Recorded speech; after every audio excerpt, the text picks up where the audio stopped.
Today we're going to be graphing linear inequalities. Now before we do that, I thought it'd be good to review just graphing a regular simple linear equation first. And the first thing we have to remember, we're going to do this igniter together. In order to graph any sort of equation, the first thing we have to remember is that we have to solve for y. Y has to be alone. Most of the time we're going to look for it to be in, if you'll remember. Bonus points if you know what this is before I'm about to say it, but we want it to be in slope-intercept form before we can go ahead and graph. Simply because this is probably one of the easiest ways to graph. You can graph in your calculator if you want, but remember M just stands for our slope. And then the B part of that y equals mx plus b, this guy is going to be our y-intercept. So it's where the graph is going to cross the y-axis. But in order to be able to see my m and my b of any linear equation, I have to first make sure that I get y solved for, because it has to be in slope-intercept form in order to be able to see those two things. So the first thing I'm going to notice about my equation right here is that y is not alone. We have a -4 on that side of the equation with it. So to get it alone, we're simply just going to add 4 to the other side. Now, I like writing the x term first just because whatever's in front of x, this tells me that the slope of this particular equation is going to be a -1/2. And this part tells me on the graph where my y-intercept is going to be. This is also known as our starting point, because when I go over and I'm going to graph this, we always start at that point. So I'm going to go left to right, 0, up 4. I'm going to start by graphing 0, 4 as a point, and then we're going to apply our slope. Now, if you'll remember when it comes to slope, the negative out in front, usually I always put it with the top number. We just can't, you can put it with the bottom number, you just can't put it with both of those numbers. And in terms of slope, remember slope, that is how much our graph is rising over how much it's running. So it's rising in this particular slope, it's rising -1, which just means I'm going down 1. If I'm running 2, that means I'm going to go to the right 2. So to find my slope, I'm going to keep going down 1, right 2. Now, do you have to fill in as many points as I'm doing right now? Technically, no, but this is going to be, this is kind of hard to do. Up 1, back 2. It is going to help you out with what we're going to do today, just because filling in more points is going to make it easier to graph down the road, okay? And then all we have to do, so we're going to fill in our line.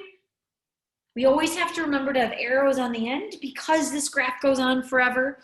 If you leave off the arrows, that is something that I'll have to take off points for, okay? But that's how we graph a linear equation. But today specifically, we're doing a lot of the same things, but we're going to be graphing linear inequalities first. Now, if you'll remember, when we graph linear inequalities, the only thing that's really significantly different is that, again, if you look at our first example, we just don't have an equal sign, which means that there's two things that are going to change. First is that there's going to be shading involved. And second of all, the kind of line that we're going to be using is also going to change. But the goal is really to find the region that needs to be shaded. In graphing linear inequalities, one side of the line that we are going to end up graphing is going to be shaded to represent all of the solutions that would make this true. All right. Now, first and foremost, I did write down a couple of the most important things to remember. First and foremost, solving for y is going to be one of the most important things that we can do. If you don't, then you're not graphing the true linear equation for this, or linear inequality, because your slope might be off, your y-intercept might be off, but we also can't forget about step number 2, and that is to shade. So first and foremost, step number 1 for us is going to be to go ahead and graph my line. Now I can do so right away on this one because y is alone on one side. And when I say graph the line, I mean let's actually just graph the points to start. So my slope is the number that's before x. I'm going to rise 3, run 1. And my starting point is going to be at 0, -7. So I'm gonna go ahead and plot that right now. I'm gonna go left to right 0, down 7.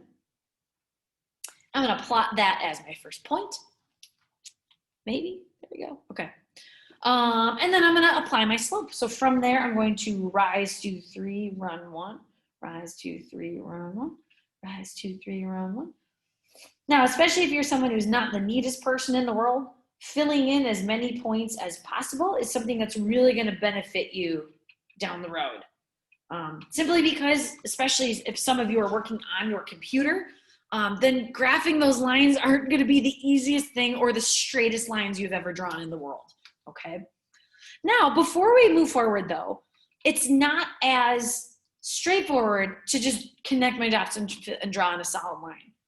If you will remember, when we graphed inequalities a couple days ago, when we have different signs, greater than or equal to or less than or equal to, these use a pretty specific kind of line. Wow, that was huge. For these, we're always going to use a solid line, usually because of the equal to portion. Anytime you can be equal to the line, kind of like up here, when this was y equals -1/2 x plus 4, that means that we just fill in the line just because. But in that case, the line was the only answer. So if I'm greater than or less than or equal to, which I just realized I didn't draw an opposite symbol, hopefully you noticed that. Either way, both of these, you can be equal to the line. So the line is gonna be solid. If I have a less than or a greater than symbol though, on the other hand, when we were graphing them on a number line, we used an open circle to represent these. If we're drawing a line, we're gonna use a dashed line to represent this, okay? So if I'm gonna look at mine is simply a less than symbol. So when I fill in my line, we're just gonna make sure it's a dashed line. Now, let's say you're moving along the line and you're like, Miss Hardy, I accidentally filled in all of my points. If you are a fan, if you're not sure or it's not easy for me to read, you can always point to the line and actually write it out. If you're ever not sure or something along happens, you use pen or something along the lines, as long as you tell me what kind of line it is, if it's not easy to tell, I can still give you full credit. If you accidentally draw a solid line and you don't tell me anything and it looks like a solid, then I'm going to grade you using the fact that it's a solid line and I'll have to take off points. So no matter what, make sure it's either clear that it's a dashed line or you actually physically write and tell me that it's dashed, okay? Now, step 3 is to now figure out which side of the line that I am shading. Because I'm not just, in this case, I'm not even equal to the line. I am less than the line. So there's kind of 2 ways of doing this. Some students always know which side it is based on the sign. Like some know that if it's a less than sign, you shade a certain side. If that's not you, what I am always going to recommend doing is picking a point somewhere on the graph, not on the line, and testing it. So for us, I'm going to start by, now if you guys are going to start to know Ms. Hardy, 0, 0 is her favorite point. And it's a great point to choose if it's not actually on the line. So I'm going to use a different color just to help us out here. So I'm going to pick 0, 0. It's not part of my graph. I'm just simply going to use it to test to see if this side of the line produces solutions that end up being true. So let's start by plugging it in. If I'm going to choose 0, 0, remember that's my x, that's my y. I'm going to plug in 0 for both x and y. Plug in 0 for y, plug in 0 for x, and now let's simplify. Now the nice thing is 3 times 0 ends up being 0, and we are just left with 0 is less than -7, which is absolutely not true. If we get something that ends up being false, then what that tells us is that the shading needs to happen on the other side of the line. We want the side of the line that would produce true solutions. Now what's cool is, here's the deal. Let's say you picked a point, let's say you didn't pick 0, 0. Let's say you picked, I don't know, 10, 0. If you'll notice, if I pick 10, 0 and I plug this in, look at the difference. 0 is gonna go in for y, 10 is gonna go in for x, And here, if I simplify, 3 times 10 is 30, minus 7 is going to end up being 23. Is 0 less than 23? Yeah, that is totally true, which means this side of the line should have been shaded. The idea is that you want to shade the side of the line that's going to make it true, just like we would shade the side of an inequality that includes all of the solutions, okay? Now, example 2 isn't something that I can go ahead and graph right away, because hopefully you're looking at this, but this part is not happening on example number 2. Y is not solved for. So that has to be my first step. First step, I always move X over to the other side first, because I know for a fact X has to be over there. And I like putting the X term first. Do you have to put that in between this inequality sign and the -6? Not at all. I just like to. It's a personal preference. But we have to all recognize that -2 is with my Y right now. So in order to get Y alone, we now have to divide by -2. And hopefully alarm bells are going off in your head. If not, let's remind ourselves why. When we have an inequality sign and we are dividing by a negative number, that means my signs have to flip. This -2y is going to turn into a positive 1y. This technically -1x divided by -2, it is a -1x. It's going to turn into a positive 1/2 x. -6 divided by -2 is going to turn out to be a positive 3. If you ever divide or multiply by a negative, then the sign in the middle also has to flip. And now this is something that I can go ahead and graph. My slope is going to be rise 1, run 2, and then my starting point is going to be up at 0, 3. So I'm going to start by graphing that. Starting point's at 0, 3. I'm going to go rise 2, run 1, rise 2, whoa, rise 1, run 2. I said it right, or I graphed it right, I said it wrong. Down 1, back 2. And again, I'm not always the neatest grapher, so I like to go through and fill in as many points as possible, just because. But we all have to pause for a minute, because if I just fill in the line, we have to think about, well, there's a time and place for that. If I have a less than or equal to, if I have a less than or equal to symbol, that just means we're going to have a solid line. So I'm going to fill it in. Try and draw my line to stay as straight as possible. I'm not always great at that. It'd be worse in class, but here it's okay. And now's where the point where we're going to go ahead and pick a point and plug it in. So again, as long as you don't pick a point on the line, any point is really fabulous. Now, if 0, 0 is ever not on the line, I'm always going to choose that, just because it makes simplifying a whole lot easier. So when I go in and plug it in, now you could do it from the original, or you could do it from here. Either way, it doesn't matter. I'm going to do it from here just because I think that's a little bit easier. Ooh, too far. But let's plug it in. So I'm going to have 0, 0 as my point. So y is 0. Bring down my 1/2. X is also 0. And now we're going to simplify. 1/2 times 0 is, what do you know? 0. And we're going to have 0 is less than or equal to 3, which is totally true in our case, which means I'm going to shade the side of the line that has that as its solution. Now you guys can probably do a little bit of an easier job than I can, but you want to try and get as much of the graph as you can. My pen is not the thickest tip. I should have switched that, but your graph is going to look something like that. Okay. Now, quick review. If you switch to the next page, we're still graphing linear inequalities, but you're going to notice they actually look pretty simple. And that's because when there's only one variable, that just means my line is either going to look like this. These are your vertical or your horizontal lines. Now, there's a lot of ways to remember this. I think my favorite way is to remember that if X is in the problem, that means you're going to be crossing the X-axis. And the only way to do that is to use a vertical line. So if I'm saying X is greater than -3, well, it's a kind of way of saying X has to, first of all, cross at -3. So if I go left 3, 1, 2, 3, your line should look something like this. Now I'm using a dashed line because my graph, it's simply a greater than, not a less than symbol. okay? But the key is I'm crossing through -3 right here. But now it's still an inequality, which means I still need to tackle shading. Now, if you know which way to shade, fabulous. If you ever don't know, you can pick a point and plug it in. So let's say I'm gonna choose 0, 0 again. Now the difference is, yes, x equals 0 and y equals 0.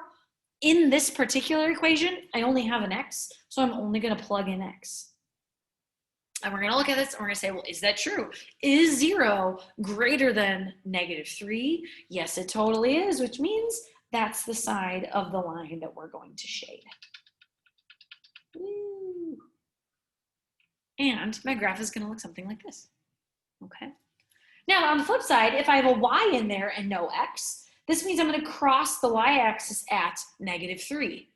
So if you're gonna cross the y-axis, this is the case, these are always gonna be your horizontal lines. So if y equals -3, then I'm gonna go down to -3, where y is -3, and we're going to draw our line here. It's gonna be a horizontal line. Again, it's also dashed because we're also not equal to the line. I'm gonna draw my arrows. And again, if you don't know where to shade, here we're saying y is less than -3.